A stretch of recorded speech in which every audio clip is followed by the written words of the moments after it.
Welcome to the Tech Meets Mental Health interview series. I'm Sherry Marion. In this series, our host, Professor Skip Rizzo, will be engaging in dialogue with various experts in the digital mental health field across the course of the series.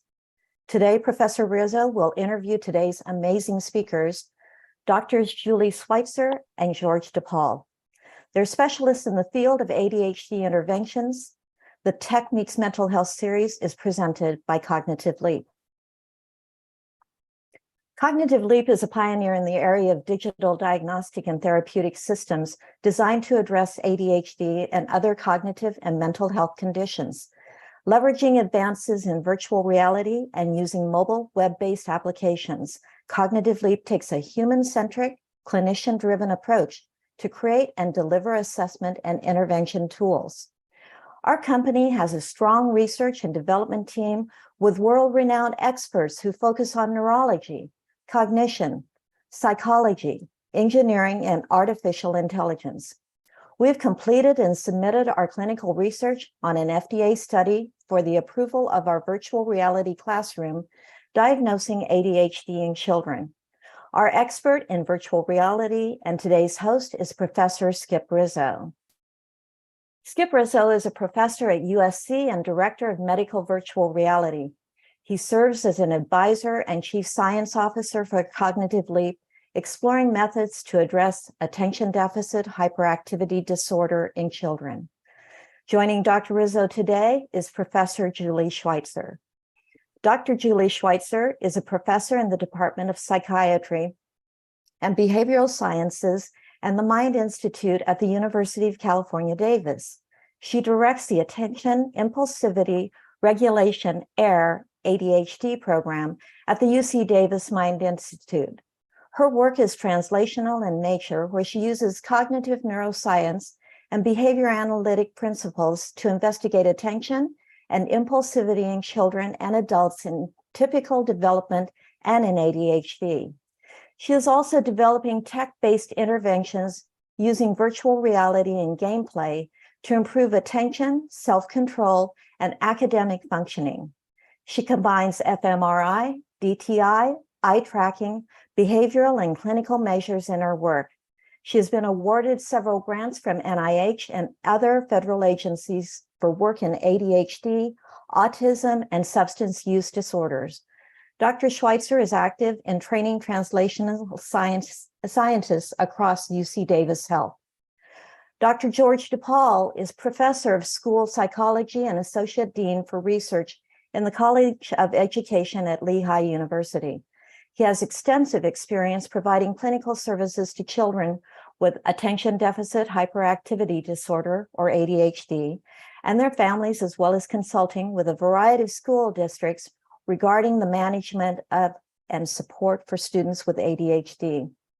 He has been an author or co-author on over 250 journal articles and book chapters, as well as 9 books and 2 videos related to ADHD and pediatric school psychology. He is a co-developer of the ADHD rating scale 5, widely used for screening, diagnosis, and treatment evaluation for children and adolescents with ADHD. Dr. DuPaul was School Psychologist of the Year in Pennsylvania in 1999, was a recipient of the 2008 Senior Scientist Award from Division 16 School Psychology of the American Psychological Association, and was named to the Children and Adults with ADHD, CHAD, Hall of Fame in 2008. Currently, he is investigating the effects of early intervention and school-based interventions for students with ADHD, as well as the assessment and treatment of college students with ADHD. During the interview, our participants who are joining us from the webinar can directly ask a question through the Q&A window, while participants from the YouTube live stream can also ask questions in the live chat. We will have around 10 minutes at the end to answer your questions. So let's turn it over to Professor Rizzo and Doctors Schweitzer and DuPaul. Okay, Sherry, thank you so much for that kind introduction. And I just have to say, I'm very excited about this conversation that we're going to be having now. This is an area that's near and dear to my heart, the application of VR to address childhood healthcare conditions. And I really, I think it's an important and less or understudied area in the field of clinical VR.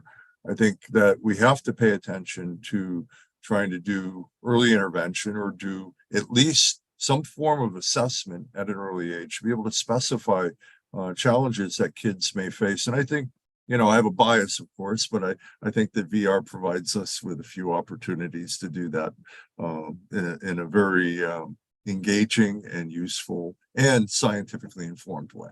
So with all that, I'm going to shut up for a minute, and I'd like to ask our guests, maybe we'll start with Julie. Just spend a minute or two just describing your history and your interest in childhood conditions and so forth. Just a little self-introduction there. Sure, great. Thanks for having me here. I really appreciate the opportunity to talk about some of our work and my interest in why I think there's so much more room for technology for helping childhood conditions. So I've worked in the field of ADHD for decades at this point. As I mentioned, and also the introduction, I've done some work in autism as well, and some work in substance use disorders. I'm what people now refer to as translational researcher. So I do a fair amount of work. I started out really studying from behavioral, more laboratory behavioral sorts of studies, and been doing neuroimaging since pretty much the beginning, the 1990s. So starting with adults with ADHD, because we really couldn't use pediatric populations in our studies because it involved radiation, PET scanning. But then when fMRI came on the scene, I switched to using fMRI. So that's mainly understanding ADHD and what are the underlying brain processes involved and how that interacts with the environment. And now I continue to do my behavioral studies as well, and some imaging, particularly looking at neurodevelopment and how features of ADHD change with development. So particularly impulsivity and what happens as we see development in the brain. How does impulsive behavior change in terms of what brain structures are involved and how it manifests, whether it's in terms of academic behavior, driving behavior, impulsivity in terms of risk-taking and so forth. More recently, I've been fortunate to team up with a group of epidemiologists where we're looking at how the environment can also interact with ADHD and ADHD symptoms, and with the long-term goal with that work of looking at prevention. So other things in the environment which could potentially increase the likelihood or decrease the likelihood for ADHD symptoms. About, I'd say 15 years ago, I really became disenchanted with what we were seeing in terms of interventions with ADHD. And I thought that there had to be a better way to reach more individuals with ADHD, but also use neuroscience informed interventions. And most of the interventions I saw were really just modifications of what we've been doing for years from parent training, which sometimes we can explain from a neuroscience perspective, but certainly weren't developed with the neuroscience perspective involved. And then as time went on, Skip, we have a mutual friend, Barbara Rothbaum at Emory, who was working in the field of using virtual reality with anxiety. And she kept telling me about you and your work in ADHD. And she said, you've really got to consider using virtual reality with your ADHD work, Julie. And I said, well, I don't have a question. I can't think about how that would relate right now. But eventually, and we can talk more about that later, I realized that there was great potential for VR to answer some of the questions that I had, and also to have greater reach. And that's been one of my biggest concerns about the way we do the traditional style of working with parents, of expecting them to come in once a week. We know interventions with children directly don't work as well typically in the traditional way. So I wanted to see if there are ways to reach more kids, more families, to help them be more successful. And that was a long response to that question. So, sorry for that. Okay. Well, George, you two have a past relationship with somebody that I have a lot of respect for, Russell Barkley. But why don't you tell us a little bit about your background and maybe how you two met, actually? Yeah. So again, I want to echo Julie's comments at the beginning. Is I really appreciate the opportunity to have this discussion today. I've been looking forward to this, and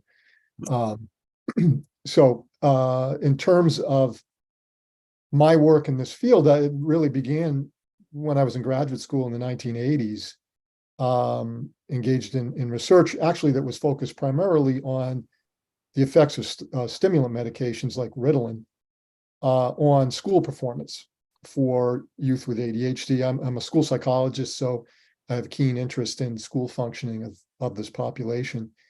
And as a function of that, following the completion of my degree, I had the great fortune of working in Dr. Russell Barkley's ADHD clinic program that was at UMass Medical Center in Worcester at the time in the late 80s, early 90s, and coordinated the stimulant medication evaluation clinic there. But became, and I'm going to circle back to the connection with Julie, but let me just complete the thoughts here. But because I'm a school psychologist, I was really interested in what can we do beyond medication, because medication, as effective as it is in terms of reducing symptoms, doesn't necessarily enhance functioning, particularly academic achievement. And so early on in my career, really was interested and continue to be interested in psychosocial and academic interventions that can either supplement or take the place of medication in some instances. And so really have devoted my career to those efforts, as well as assessment to support that assessment to identify the kids that might gain the greatest benefit from those interventions. And just one other thought, and then I'll talk about our connection. One of the things that I found to be a challenge throughout the intervention research that I've conducted, and this is true for our field, is the lack of transfer of intervention effects to what we would call the point of performance. So for kids with ADHD, we're typically concerned with how are they doing in the classroom, or how are they doing in the home environment, or in the neighborhood or community setting. And the interventions that are going to work best are the ones that are delivered at that point of performance. Unfortunately, we work with parents and teachers, and we can get some great gains there in terms of their implementation of strategies at the point of performance, but they're human beings, right? So they don't, that transfer of effects can have its limitations. And I think technology, including VR, has so much potential to bridge that gap, if you will, between the attainment of skills to implement strategies and implementing them at the point of performance. And so I hope we get a chance to talk a lot about that today. Julie and I actually met when we were both in graduate school. I was at the University of Rhode Island at the time. She was at UMass. We attended a regional, well, I don't know if it was a regional conference, but it was a behavior analysis conference that actually was at UMass. And then we connected later in Dr. Barkley's clinic, because if I'm correct in this, Julie, you collected some of your dissertation data there when I was first starting in that clinic. So we go a long way back to the 1980s. But we were 9 or 10 years old at the time, so it's not like we're old. But anyway. Yeah, I think I've answered your question. I'll stop there. Yeah. Well, you bring up a really important point. And this was one of the areas that drove me into looking at VR as a tool for developing better systems for assessment and intervention based on the idea of ecological relevance or ecological validity, the idea of doing testing and training within a context that is relevant to the real world to promote generalization. Let's dive right into that. What are your views on this? And is this the area where VR really, if there was one thing you could say, this would, aside from being able to capture performance in real time and all the under the hood things, this is what inspired me in 1998 to build the first virtual classroom and begin researching this area. How do you see that being applied in your work? I think that's exactly right. I mean, just to echo what's already been said about that, this issue of generalization has always been problematic. It's been problematic for non-pharmacological interventions. But as George mentioned, the medications don't build new skills. The effects are not sustained, and they don't work in all areas. But there's a tremendous need to address skill development in ADHD and performance, and it's the lack of generalization is really going to interfere with how well you're going to have any effects. So that was the driving impetus for me as well, to get into this field. And that has to do with the assessment as well as the intervention. That as mentioned, is the assessments that we use, first of all, oftentimes they're not objective, and that's problematic, I feel. But also they're not necessarily representative, and we're missing out on a lot of information. And certainly within the clinic setting, that can be a very artificial setting, so you may not always see the behavior. But I've said for years, somebody with ADHD can walk in, I can talk to them very briefly, and sometimes I can diagnose them very quickly because I have all that experience. Other people I can spend hours and hours with, and I'm still unsure, because a clinic setting is not necessarily representative. And then sometimes from the rating scales, we get very differing perspectives, sometimes from the same person. So a parent rate their child in the clinic sitting across from me at a desk, and then they'll go out into their waiting room and fill out a rating scale, and they'll answer it differently, which has always bothered me. And I think it's because whether they're prompted answering the questions versus just facing it on the paper and trying to look at it. So I think there's a lot of room for improvement. And I think we've, at least in the past few years with COVID, I feel like we've had an exponential growth in the number of people thinking they have ADHD. Whether there's actually something changing the nature of attention, which is a whole nother discussion.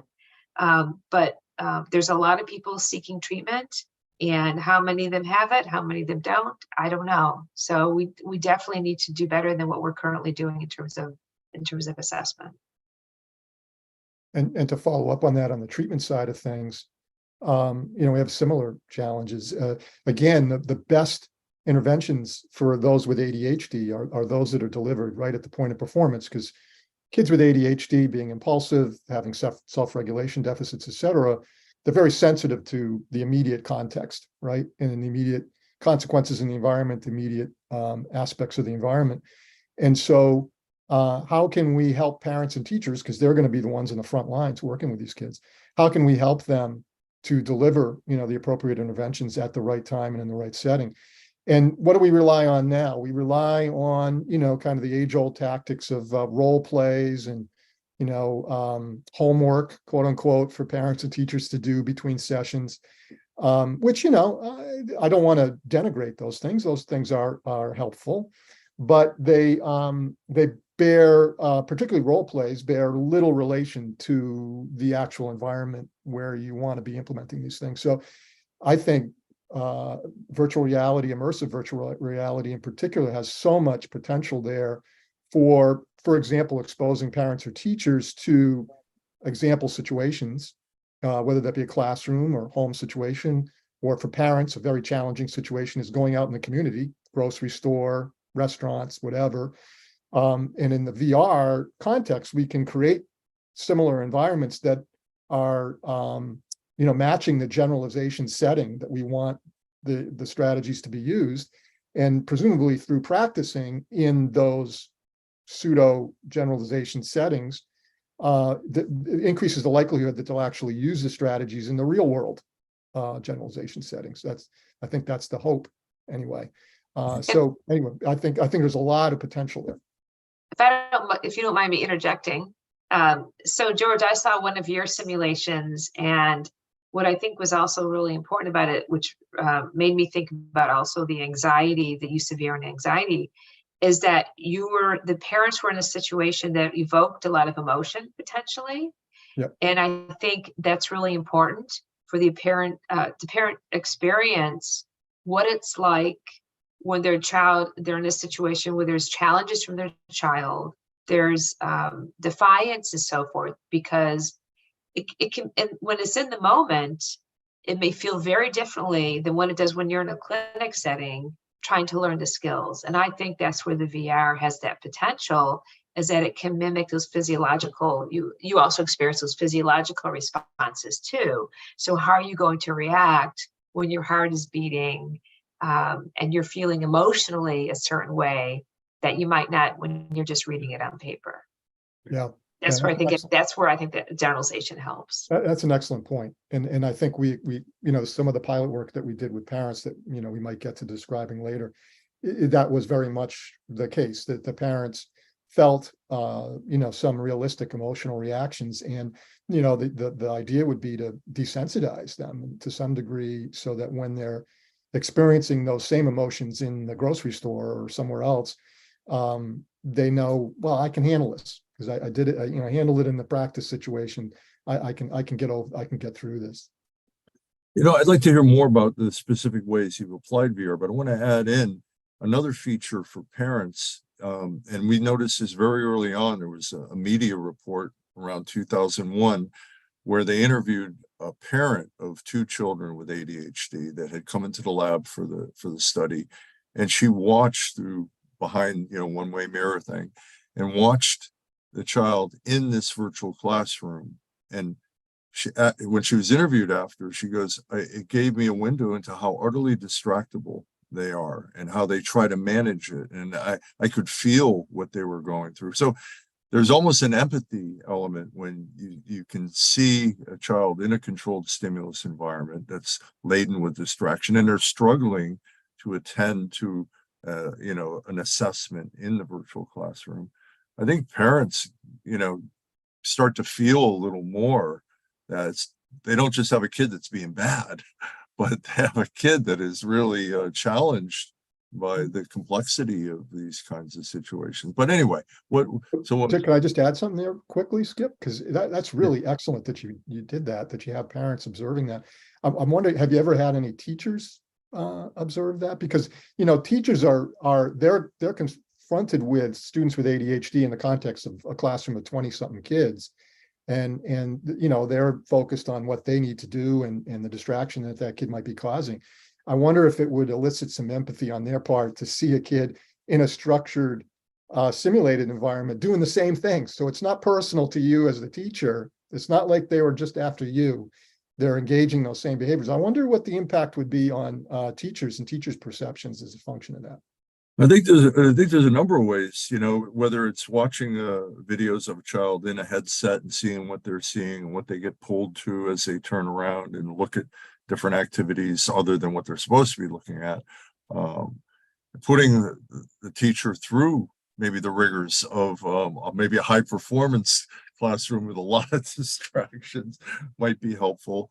But I think that's an important point that we probably should explore. We've taken the actual head movement data of the child, of a standard neurotypical child and a child with ADHD, and put it on these little avatar heads, and it really isolates the movement or the activity, and you can see how when you put them head to head, you can see the neurotypical child, he'll be on task. Maybe he'll get distracted for a second, but gets back on task.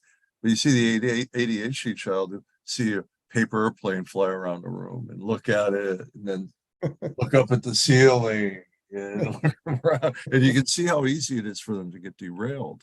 And that kind of visualization, I think, is a useful thing for either parents or teachers to be able to see. How did you? What did you do in your work? How did you get started? What was the spark with VR in your applications, George? Oh, you want me to start? Yeah, sure. Well, again, the impetus was what we've been talking about, and I was fortunate enough to connect with a professor in our computer science and engineering department who has an interest in application of robotics and VR to youth with disabilities. And so we just started talking about, what are some of the things that we could do together. And as I learn more about the advantages of immersive virtual reality as essentially a replacement for a role play for parents, because I have a parent training program that I'm done a lot of research with, and felt like the IVR experiences could be a good way of replacing role play practice and be give them more realistic opportunities to practice some of the strategies. So the impetus really was kind of the dovetailing of an intervention that I've been working on for a number of years, with conversations essentially with my colleagues in computer science and engineering as to where technology could be leveraged to enhance that intervention program. What kind of results did you find?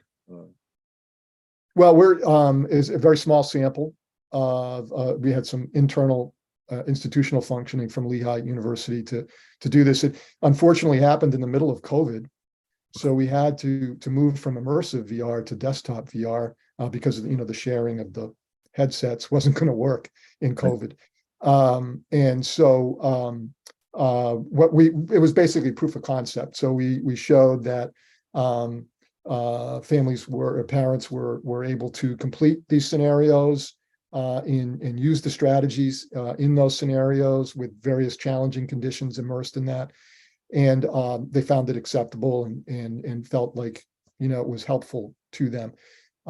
We haven't gotten beyond that stage right now. We have tried to seek some funding. So far, haven't been successful in getting external funding, but would like to continue that as an augment to the early intervention behavioral parent training program that we have. I think the role playing in VR is very, very powerful. We've done work with folks on the high end of the autism spectrum for job interview training with role plays with various job interviewers. And aside from the population actually feeling more able to engage with a virtual person, you've got to keep in mind, like say for job interviewing, you're not going to be interviewed by your vocational counselor that you're comfortable with, that you've known for a while. You're going to be interviewed by a stranger, and that stranger can have a different mood and strategy. And that's one of the areas where VR can mimic those kinds of challenges and present it in an acceptable way. Julie, what about you? What was Barbara was one of the sparks. What did you... Definitely.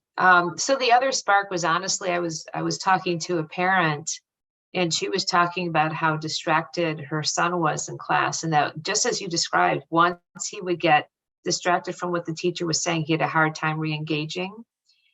And she said, I wish there was some way I could teach him how to get back on task. And she said, she's a lawyer, and she said when she was in law school, she would go to cafes, and she initially would study in the cafes for her for law school and studying for the bar, and she would be distracted. But she said over time she learned to ignore what was going on around her, so she had built up some sort of habituation to the noise. And I thought about that. And she said, I wish there was a way my son could learn to just ignore the distractors happening in the classroom. And I thought, well, that's not easy to keep recreating that in the classroom, but there might be a way to do that outside of the classroom, because I had been, at that point, I had been involved in a number of studies using cognitive training with children. So children would go home and do cognitive training. It was primarily in working memory and attention. And so I was used to the idea of children practicing at home with computer programs to help with the idea that you're building a skill set. And so that made me think, okay, this might be an opportunity where we could continually recreate an exposure to distractors, like you had distractors in the classroom for your testing, Skip. And I thought, well, what if we continue to expose kids to this traditional classroom distractors? Would habituation, just like you're in the coffee shop, set in, and so that you can ignore the barista doing what they're doing and the people sitting next to you, just like in a classroom. Can you ignore the kids sitting next to you talking to one another, goofing off, or whatever's happening outside the window?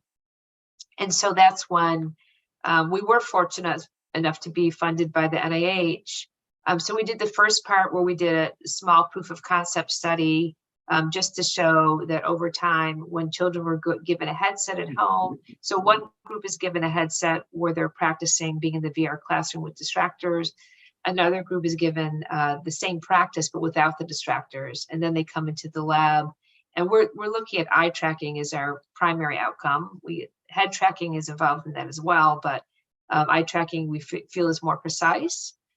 And so we redesigned the whole classroom where we have a lot more animations as part of the distractors and so forth. And we made the students in the classroom look more updated in terms of their apparel and things like that. So we're launching that now. We're trying to make it easier for the parents to implement this at home. And so we have a dashboard so we can see the child's performance to see whether they're engaged in doing their practice at home. So we're at the point where we're relaunching that. It's complicated because we are doing within the classroom, the children are doing a number of tasks, and we're recording their performance as well.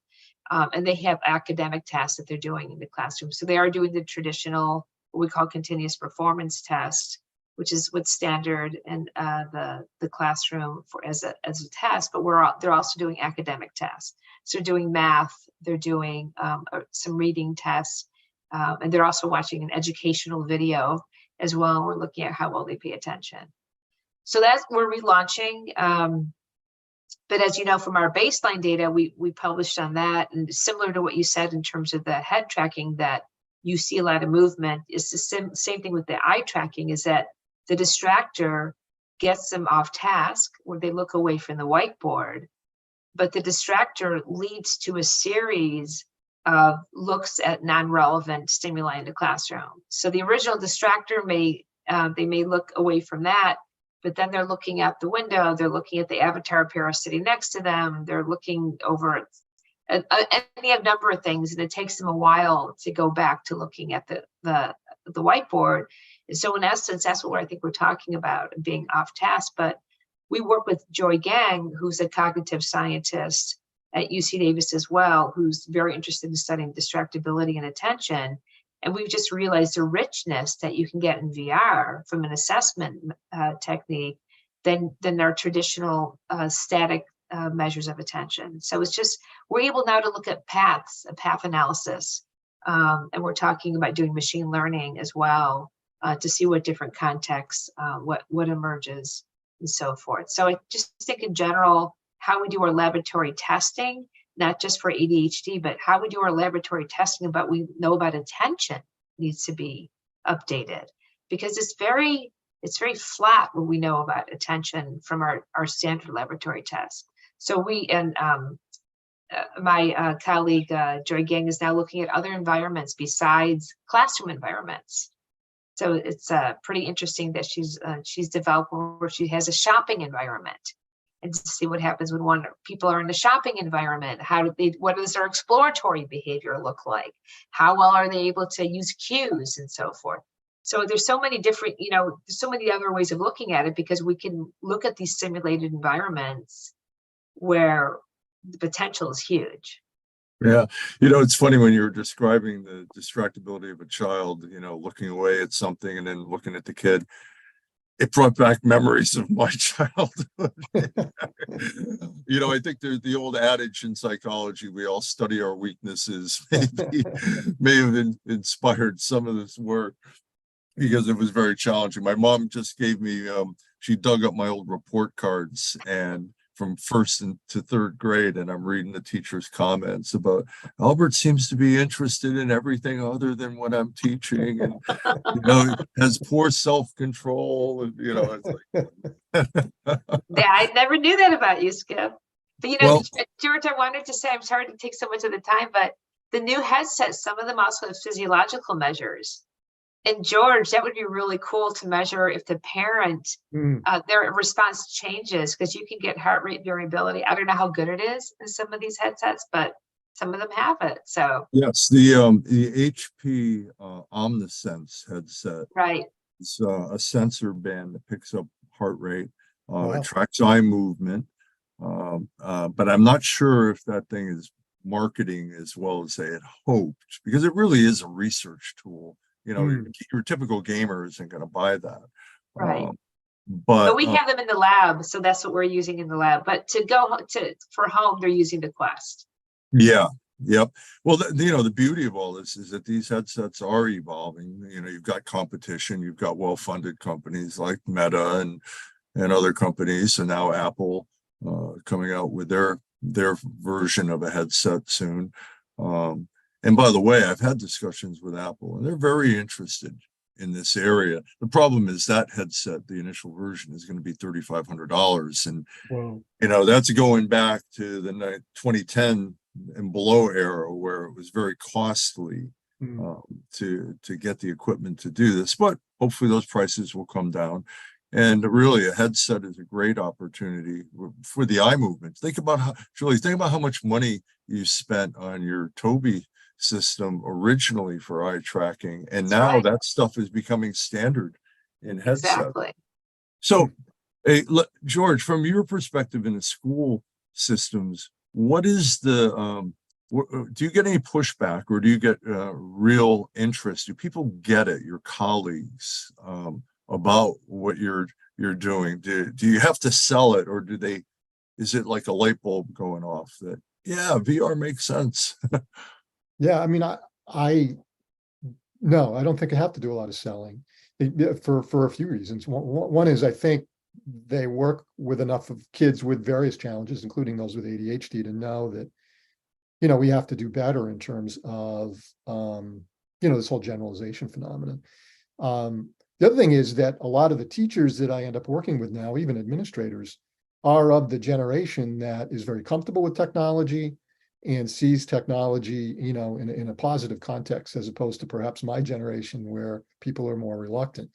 The biggest challenge has been, cost, right? I mean, even with reduced cost as the technology advances, it's still competing, especially in some districts. Do we spend X number of dollars on VR versus textbooks, and so it unfortunately becomes a zero-sum game around that. I think that's, to be honest with you, I think the two challenges are, one, just bringing people up to speed on what could be done, which is, I think, very attainable, and the other is cost.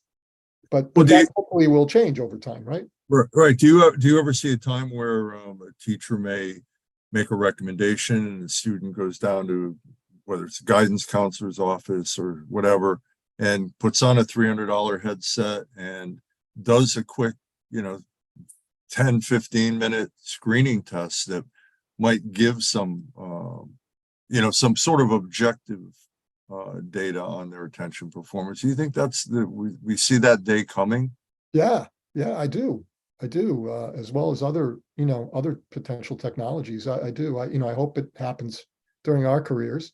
But yeah, I absolutely do. We work with we have a private school that for kids with emotion and behavior disorders. It's affiliated with Lehigh University, called Centennial School, and they this past year put in an IVR classroom in a classroom, so the kids will go in there and be immersed in various contexts, various environments, and they've used it for a variety of purposes. One, educational purposes, where the child is in an environment that underwater and sees various animals and so forth.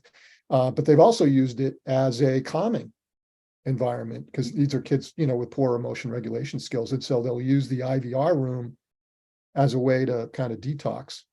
And now that's not a public school. It's a different type of population, but I can certainly see all of this on the immediate horizon, really, the technology advances that we have. Very interesting.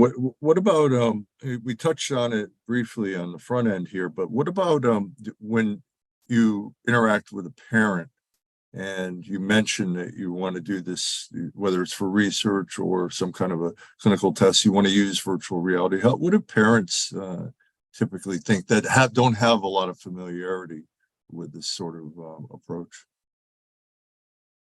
From my perspective, and we may be a self-selecting sort of population too, parents are very interested, but maybe that's because those are the parents who volunteer for our studies. I've had a number of families where they have their own VR headsets at home. So they're already doing that and engaged in it. And as time has progressed, more and more, I'm learning that it's the parents that have them, but also their children are playing with them. They have their own VR games and so forth. So I feel like the parents are welcoming it and are comfortable. But again, that could be because of those are the people who are applying to be involved in our studies. That could be part of it. But I feel like it's seeping into the general community more anyway. Actually, I was, as an aside, my son was, when he was applying to college several years back, one of the colleges he applied to sent him a cardboard VR headset and a link to a website to imagine himself being on the college campus. Oh, wow. That's cool. So that was about, 5 years ago or something. Google Cardboard, I think. Yeah, and it was a public university on the West Coast. Wow. So already it's seeped into the culture in certain ways. Yeah, fascinating. George, what about you? And yeah, similar, two things. One is, most of the parents we end up working with, obviously in our studies, are volunteers, and they know the aspect of the study would involve technology, so they're open to it. But I think there's also a generational component to it. I mean, the parents that we're working with in our early intervention study, now granted, they're parents of kids that are really young, 3, 4, and 5 years old, so their parents themselves are relatively young.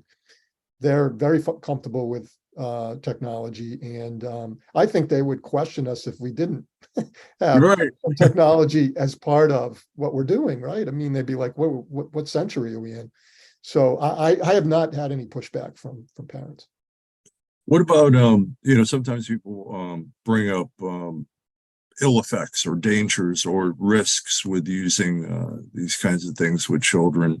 What do you think on that? Are these manageable? Well, I think what we learned from our experience is that there needs to be some oversight from the parents. That was our biggest concern. And indeed, we found some of the children were taking the headsets and they were playing other games on them than the games that we had loaded. So, and some of the children were more savvy probably than their parents about how to access those games. So that was what we learned, is that the parents needed to be more involved and providing some oversight. And for our next study, we are using parental controls. So the parents will have to put a passcode in before the child actually uses it. So that's the lesson that we've learned. That to us was concerning. That was the main concern that we've experienced. At this time is like flying. We got through 1/10 of the questions that we have. We're gonna have to do another podcast. This topic deserves a lot more time. But one question I like to ask everybody that comes on the podcast, and that is, if you were given an unlimited amount of money for 2 years to build out a VR system in whatever clinical area you wanted, what would you aim to do? George, want to take it? Sure. I would just because I'm presently engaged in early intervention research. I would do two things. One is I would expand the type of scenarios that we could present to parents to practice skills and make it as realistic as possible and integrate it as firmly as we can into the existing behavioral parent training program, so that it's a seamless part of that program. And then the other thing that I would love to do is do a similar kind of thing with teachers, and whether those be early childhood teachers or K through 12, and because I don't know of anybody in our field who's doing that work with teachers presently, and I think that's a population where, again, for all the reasons that we've been talking about, would really benefit from it. So if I had unlimited resources, I would do both of those things to hit and support the very folks that we need to be implementing the strategies at the point of performance. Yeah, Julie. Right. I mean, same here. I would build out also the number of environments that we're working in from the intervention and assessment perspective. So beyond the classroom, similar to what I mentioned earlier, the shopping, but I'm very interested in impulsivity. So also looking at what sort of environments anticipate impulsivity. And if we could teach individuals, because that's where you really need the point of performance, is that when somebody is going to do something impulsive, risk-taking behavior. So if we could simulate those sorts of environments and show people had different options, how they could respond. I'd expand the age range. We work a lot with adults with ADHD. So instead of the virtual classroom, the virtual office, which is maybe for some people their Zoom room now, maybe their children running by, their cats running by, so forth. And then for many years, we've been asked for, with the autistic population as well, to see if we would test out our work in that population. Right. So expanding it to that population. And in general, learning more about attention, impulsivity, and bringing other measures as well. So maybe some of the physiological measures too. Last one, real quick one. I'm just adding this is when I'm going to be asking everybody, what about ChatGPT? What about AI? Is it something to be feared, or is it something that if we are ethical and professional, we can harness it? Yeah, I don't think we have any choice other than to try to harness it. Because fear isn't going to get us anywhere. It's out there. People are going to be using it. We need to harness it in the most productive way. And I think there's a lot of, I mean, it goes back. I hate to beat the same drum. The point of performance, so we could be using. I'm thinking the classroom situation, right? So we could be using ChatGPT and generative AI to help with differentiated instruction, so that we're gearing instruction at the level that is optimal, so just to beyond their current capabilities, to be challenging enough to be of interest to kids with ADHD, could be tracking their on-task behavior and making decisions, quote unquote, about instruction delivery or behavior intervention delivery. Could be also, we could harness it to help parents and teachers to implement the most appropriate evidence-based strategy in the given moment based on, the model that the algorithms that we put in place. So there's vast potential, and we have no choice but to try to harness it in the best way we can. Julie, Yeah, that's a great answer, George. I don't think I can. That's really well thought out, and so I love that idea of the potential. The only concern is, I think this is a general issue: is how do we know what's real and what isn't real, and teaching individuals how to detect the difference between that. And I think that's just, as a society, we need to be learned to be trained on having critical thinking about what we're doing. But right. I think it can be a useful tool for decision support rather than decision making. I mean, maybe in some cases, but let's start off with, informing our decisions and trying to learn from the benefits of it. Because you're right, George. Fearing it is not going to get us anywhere. All right, Sherry. Yes, well, thank you so much. Wow, this has been amazing. I just wanted to open it up for questions coming in from those participating. And so if you have a question, you can submit it in the Q&A section or in the chat. And for our panelists here, that includes Dr. Rizzo as well. So for Dr. DuPaul or Dr. Schweitzer, I'm sure you may have some questions out there. But in the meantime, I have a question for both of you, and that is that, actually for all three of you, I think, that is that you're all pioneers in this world of VR in terms of VR research. And I guess I would say, do you feel that there is enough being done right now around the research, or what's needed most in this field in order to advance and progress with VR in medical research? So, Dr. Schweitzer, do you want to take a stab at that one? So what I'm learning is that there's more VR, it seems like, commercially available with maybe private industry than I've seen. What I've seen in the academic settings has been more limited. There's certainly some, and there may be plenty of work that I'm not aware of. But I feel like industry is really starting to take off with this. In some ways that's fantastic, but in some ways I really would like to see that they have a chief scientific officer, a chief medical officer who understands the complexities. And I think that's where there's been some challenges in general when it comes to tech and industry, is if they haven't had robust experts who were involved in the process, they've made some missteps that I think potentially it can be more harmful than helpful. So I think that's my response. Great. Dr. DuPaul? Yeah, no, I would agree with Julie.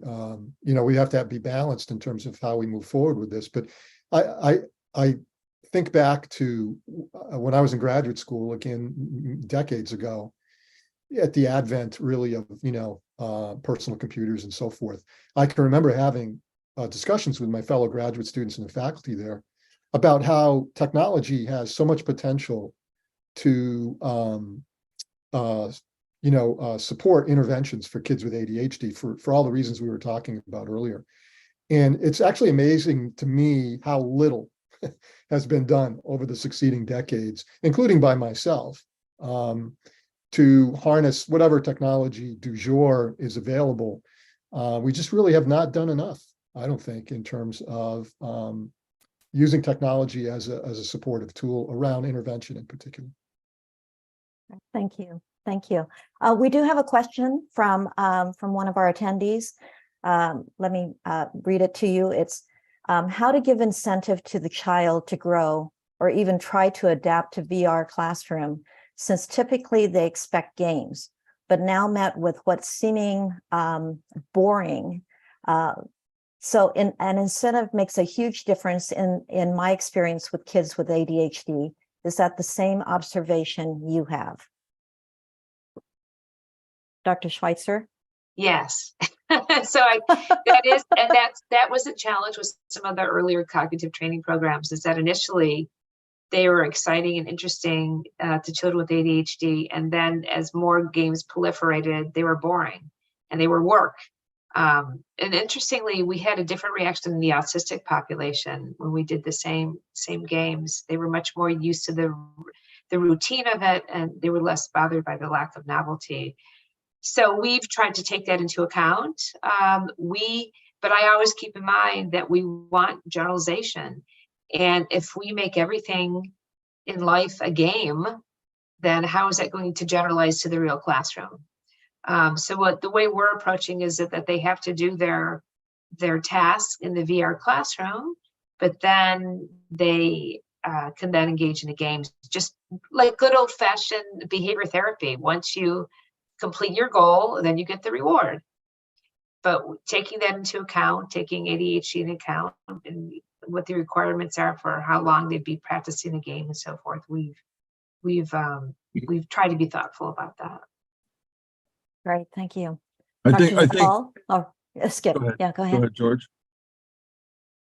Yeah, no, I totally agree with Julie. It really comes back to what's the purpose? Like, if the purpose is to create an environment that is going to simulate the quote unquote real world so that we can see, the various challenges that the kid has, et cetera, then making it game-like is defeating that purpose, right? So it really depends on what the purpose is. If we want them to be learning some new strategies and learning some new skills, and we need to build in motivational components to that experience and incentives to that experience, then it makes sense to make it perhaps more game-like. So it really comes back to what is the purpose of the environment and of the experience to begin with. Yeah, I think sometimes people think gamification is a panacea in these areas. It's an important element for certain things. If you can make a functional task that you have as a target, you can make it something that has some game elements, maybe something that gives you feedback on a score, and you can see how you performed compared to the previous time, or you can see how you performed compared to other kids your age. Maybe there's some elements to that. But I think the real art is going to be how do you take difficult challenges and gamify it to some point where you build a skill? Like I've always thought that, I don't know if you're familiar with the game Beat Saber, but it's a good eye-hand coordination activity. There's cognitive elements where you have to swipe a certain direction based on the arrows, but you could cognify it and, maybe turn it into a kind of a brain training. I hate to use that term. But you can turn it into an activity that is, like Julie was saying, like a reward, and intersperse that as part of how VR might be implemented to develop a focus where it's not so much a game, because life isn't always about having fun. Sometimes you got to kind of suck it up. But if you have these things to look forward to, or you get some positive strength developed in these game-like activities, maybe it carries over into helping you to do a better job on everyday mundane activities that we have to do probably 90% of our life. Thank you. Thanks to all three of you for the response to that question. I think that you gave some really good insight to that. And I would like to once again thank you so much for joining this event in the Tech Meets Mental Health series. I hope you've learned from our amazing speakers today. Thank you, Dr. Schweitzer, Dr. DuPaul, and thank you again to our host, Dr. Rizzo.